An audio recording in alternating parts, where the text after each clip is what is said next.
Bonjour à tous, ça y est, nous y sommes, l'attente est terminée. Aujourd'hui, c'est l'ouverture du championnat de France élite de motocross 2016. Je suis avec Thomas Do qui a réalisé la pole ce matin. Thomas, comment ça s'est passé?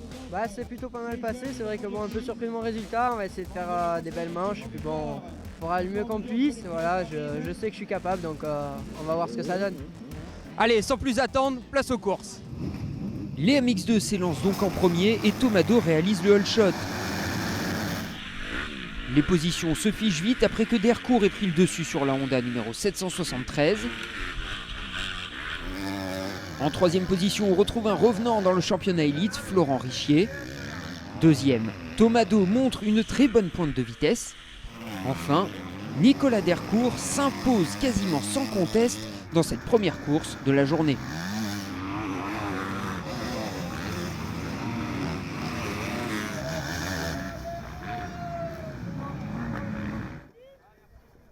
En deuxième manche, Do surprend à nouveau le peloton et prend les commandes. Il mène les débats pendant un temps, mais Dercourt parvient encore à prendre le leadership.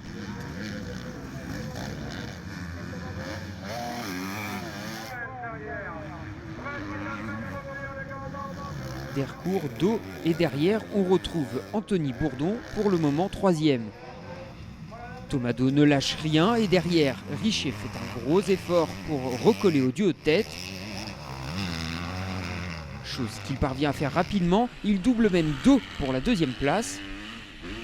Dans la foulée, il s'attaque au pilote Bud Racing et passe. Richier est maintenant en tête.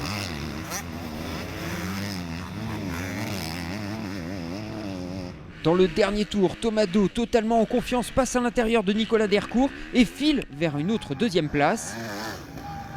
Richier s'impose dans la course et au cumul de la journée. Derrière lui, au cumul, encore une fois, on retrouve Dercourt et Do. Avant de passer au MX1, on fait un petit détour par le championnat espoir qui se courait ce dimanche à Sommières. Après les deux courses, Tony Lopez prend la troisième place. Derrière, Pierre Cantourné, vainqueur de la première manche.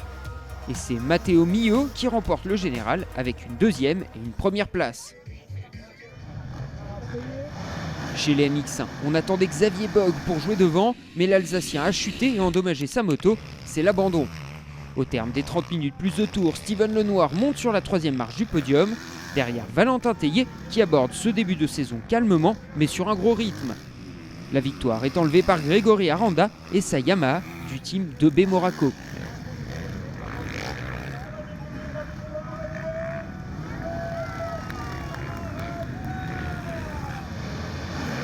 Au départ de la seconde course, Grégory Aranda prend rapidement les commandes et c'est Tellier, le plus malchanceux. Il chute et repart en queue de peloton. Aranda creuse rapidement un trou avec Ariculas. Bogue a pris un départ moyen, il est à la lutte pour la 5e place et remonte peu à peu.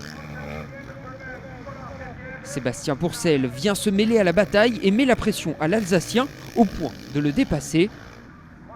Le pilote de la Suzuki numéro 11 ne s'arrête pas là. Il double 1 à 1 Lenoir et Culas pour occuper la deuxième place. Bogue le suit à distance et revient troisième.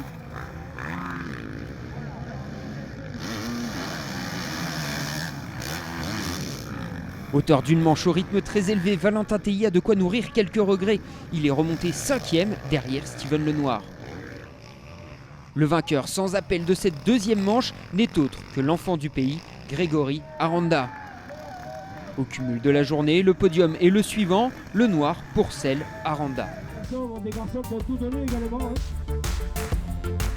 La première étape du 24 MX Tour est terminée. On vous donne rendez-vous dans 15 jours, les 19 et 20 mars à Saint-Thibéry.